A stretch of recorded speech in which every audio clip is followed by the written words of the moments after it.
നമസ്കാരം. നാം ഒരു തെരഞ്ഞെടുപ്പ് വർഷത്തിൻ്റെ ആദ്യ മാസങ്ങളിലാണ്. 2026 തെരഞ്ഞെടുപ്പ്, നിയമസഭാ തെരഞ്ഞെടുപ്പിന് ഇനി കേവലം ഏതാണ്ട് ഒരു 60-90 ദിവസങ്ങൾ മാത്രം.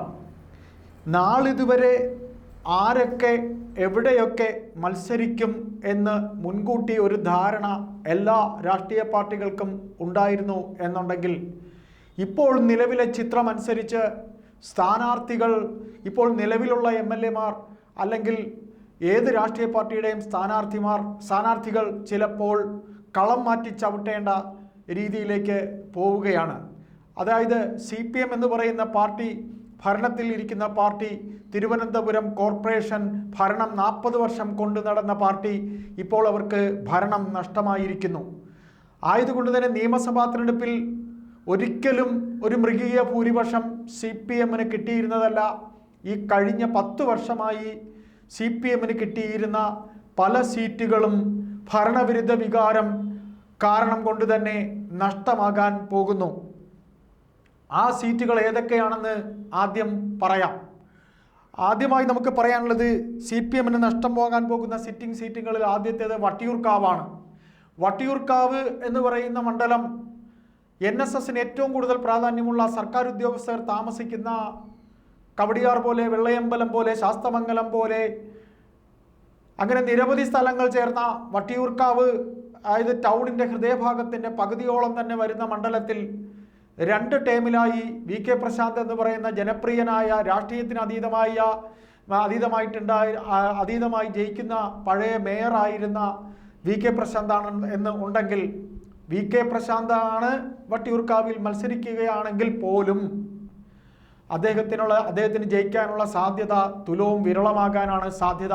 K മുരളീധരനാണ് കോൺഗ്രസിൻ്റെ സ്ഥാനാർത്ഥിയായി വരുന്നതെങ്കിലും BJP-യുടെ സ്ഥാനാർത്ഥിയായി ശ്രീലേഖ IPS എന്ന ഇപ്പോഴത്തെ ശാസ്തമംഗലം കൗൺസിലറാണ് വരുന്നതെങ്കിൽ പോലും, ഏതായാലും K മുരളീധരനാണ് കോൺഗ്രസിൻ്റെ സ്ഥാനാർത്ഥിയാണ് എന്നുണ്ടെങ്കിൽ തീർച്ചയായിട്ടും VK പ്രശാന്ത് ഇവിടെ മത്സരിക്കുമോ എന്ന് ചോദിച്ചാൽ, നിലവിലെ സാഹചര്യത്തിൽ VK പ്രശാന്തിനെ കഴക്കൂട്ടത്ത് ഇപ്പോൾ നിലവിൽ MLA ആയിരിക്കുന്ന കടകംപള്ളി സുരേന്ദ്രനെ മാറ്റിയ ശേഷം, കടകംപള്ളി സുരേന്ദ്രനെ എൻ്റെ സ്ഥാനത്ത് VK പ്രശാന്തിനെ കഴക്കൂട്ടത്ത് അദ്ദേഹത്തിൻ്റെ സ്വന്തം നാട്ടിൽ മത്സരിപ്പിക്കാനാണ് ഉദ്ദേശിക്കുന്നത്. എന്തുകൊണ്ട് കഴക്കൂട്ടത്തെ കടകംപള്ളിയെ മാറ്റുന്നു എന്ന് ചോദിച്ചാൽ, കേരളത്തിൽ മൊത്തത്തിൽ ശബരിമല സ്വർണ്ണക്കൊള്ളയുമായി ബന്ധപ്പെട്ട അലയൊലികൾ നിൽക്കുമ്പോൾ, തെരഞ്ഞെടുപ്പ് കാലം വരുമ്പോഴേക്കും ഈ കേസിൻ്റെ ഒരു അവസാന നാളുകൾ, ആരാണ്, എന്താണ്, എവിടെയാണ് കള്ളത്തരം എന്ന ഒരു പ്രക്രിയയിലേക്ക്, ആരാണ് കള്ളൻ എന്നുള്ളത്, എന്തൊക്കെയാണ് നടന്നത് സ്വർണ്ണക്കൊള്ളയിൽ എന്നതിൻ്റെ തീരുമാനത്തിൽ എത്താൻ ഈ അന്വേഷണ സംഘത്തിന് കടകംപള്ളിയെ പൂർണ്ണമായി ഇതിൽ പങ്കുള്ള ആളാണോ ഇല്ലയോ എന്ന് വ്യക്തമാക്കാൻ കഴിയില്ല. CPM എന്ന് പറയുന്ന പാർട്ടി പോലും കടകംപള്ളിയെ പത്മകുമാറിനെ അറസ്റ്റ് ചെയ്തതുപോലെ ഒരു പക്ഷേ അറസ്റ്റ് ചെയ്തേക്കാം എന്ന് പോലും വിശ്വസിക്കുന്ന അവസരത്തിൽ കടകംപള്ളിക്ക് ഒരു ക്ലീൻ ഇമേജ് ആ അവസരത്തിലും ഉണ്ടാകില്ല. ആയതുകൊണ്ട് തന്നെ വട്ടിയൂർക്കാവിലുള്ള VK പ്രശാന്തിനെ അവർ കഴക്കൂട്ടത്തേക്ക് മാറ്റാൻ സാധ്യതയുണ്ടാകും.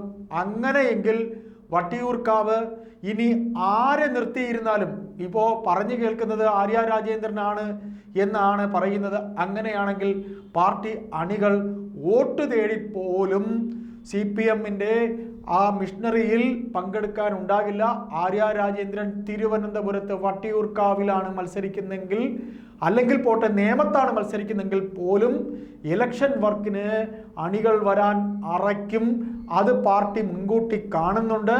ജില്ലാ ഘടകം ഏത് മണ്ഡലത്തിൽ ആര്യയെ നിർത്തിയിരുന്നാലും ജയിക്കാനുള്ള സാധ്യത തുലവും തുച്ഛമാണെന്ന് സംസ്ഥാനത്തെ CPM-ന്റെ തിരുവനന്തപുരത്തെ ജില്ലാ ഘടകം സംസ്ഥാന നേതൃത്വത്തെ അറിയിക്കും. ഇനി പിണറായി വിജയൻ എന്ന നേതാവാണ് ഏത് സ്ഥാനാർത്ഥികളുടെയും അവസാന വാക്ക് എന്നിരിക്കിൽ ആര്യയെ മത്സരിപ്പിച്ചാൽ, അത് എവിടെ ആര്യ മത്സരിച്ചാലും, വട്ടിയൂർക്കാവിലാണെങ്കിൽ K മുരളീധരനോ അല്ലെങ്കിൽ ശ്രീലേഖ IPS-ന്റെ കാര്യം ഇപ്പോൾ ഈ കാലയളവിൽ പറയാൻ കഴിയുമോ എന്ന് എന്നിലെ രാഷ്ട്രീയ വിദ്യാർത്ഥിക്ക് തറപ്പിച്ച് പറയാൻ കഴിയില്ല. ഏതായാലും K മുരളീധരന് എങ്കിൽ ചാൻസ് ഉണ്ടാകും.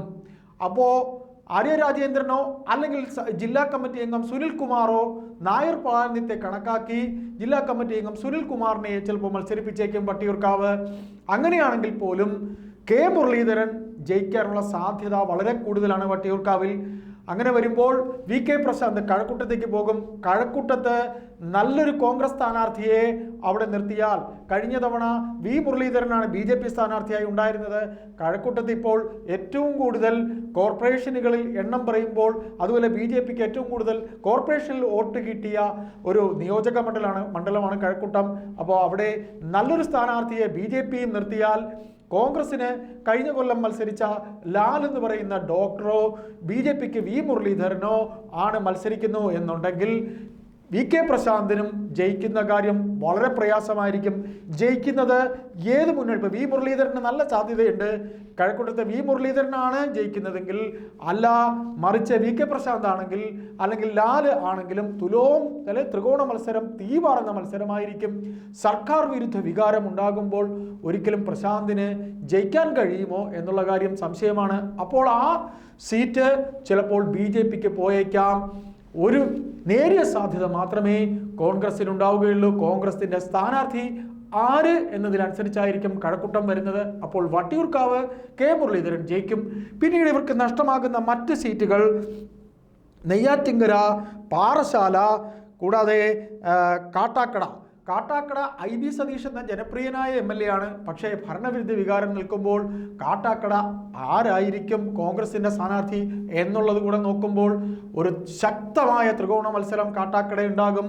അതുപോലെ പാറശാലയിലും ഉണ്ടാകും, നെയ്യാറ്റിങ്കരയിലും ഉണ്ടാകും. ഈ നെയ്യാറ്റിങ്കര, പാറശാല, പിന്നെ കാട്ടാക്കട, ഇങ്ങനെ 3 ഇടങ്ങളിൽ ഏതെങ്കിലും ഒരു സീറ്റ് തുച്ഛ വോട്ടിന് മാത്രമേ CPMന് കിട്ടുള്ളൂ. അപ്പോൾ ഒന്നുകിൽ കാട്ടാക്കട നഷ്ടമാകും, അല്ലെങ്കിൽ പാറശാലയോ നെയ്യാറ്റിങ്കരയോ CPMന് നഷ്ടമാകും. മറിച്ച് ഇനി മറ്റ് ഏതൊക്കെ ജില്ലകളിൽ CPMന് നഷ്ടമാകും എന്ന് ചോദിച്ചാൽ, വട്ടിയൂർക്കാവ് കെ മുരളീധരൻ ജയിക്കും. തിരുവനന്തപുരത്തും ഈ പറയുന്ന ആന്റണി രാജുവിനെ മത്സരിപ്പിക്കാൻ ചിലപ്പോൾ ഘടകകക്ഷി നിലയിൽ ആണെങ്കിൽ പോലും CPM അനുവദിക്കുമോ എന്നുള്ളത് അറിയില്ല. പിന്നെ പാറശാല, നെയ്യാറ്റിങ്കര, ഇങ്ങനെ അരുവിക്കര, ഇങ്ങനെ തുടങ്ങിയിട്ട് ഏതാണ്ട് 5ഓളം മണ്ഡലങ്ങൾ, അതായത് തിരുവനന്തപുരം ജില്ലയിൽ കഴക്കൂട്ടം, വട്ടിയൂർക്കാവ്, തിരുവനന്തപുരം, പാറശാല, നെയ്യാറ്റിങ്കര, കാട്ടാക്കട, അരുവിക്കര, ഇങ്ങനെ 5ഓളം സീറ്റ് വർക്കല വരെ CPMന് നഷ്ടമാകാൻ സാധ്യതയുണ്ട്. ഏതായാലും ഇപ്പോഴത്തെ ഈ ആൻറ്റി ഇൻകംബൻസി ഫാക്ടറിയിൽ CPM ശരിക്കും വെള്ളം കുടിക്കും.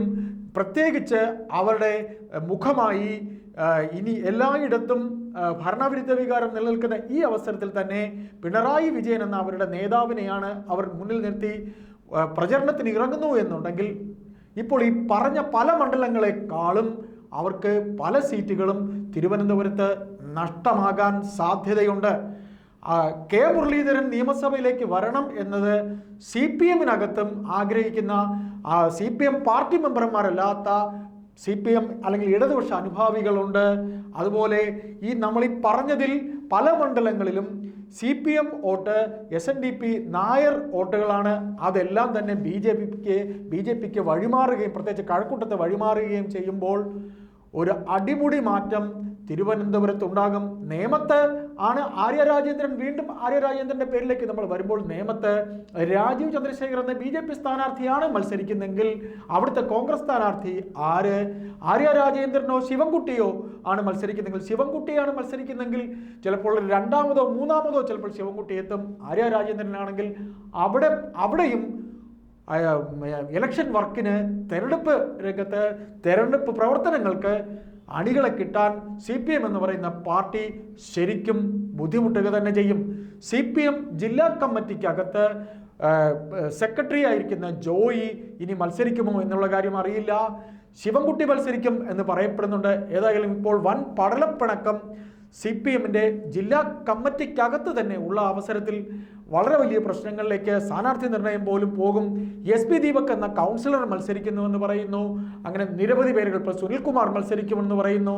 ഏതായാലും ഇപ്പോഴുള്ള ഈ കാലാവസ്ഥയിൽ ഇങ്ങനെയാണ് നമുക്ക് CPM സ്ഥാനാർത്ഥികൾ മത്സരിച്ച് എത്ര ജനപ്രിയരായവർ മത്സരിച്ചാലും CPMന് നഷ്ടമാകാൻ പോകുന്ന സീറ്റുകളുടെ ഒരു ഏകദേശ ധാരണയാണ് നാം ഇവിടെ പറഞ്ഞത്.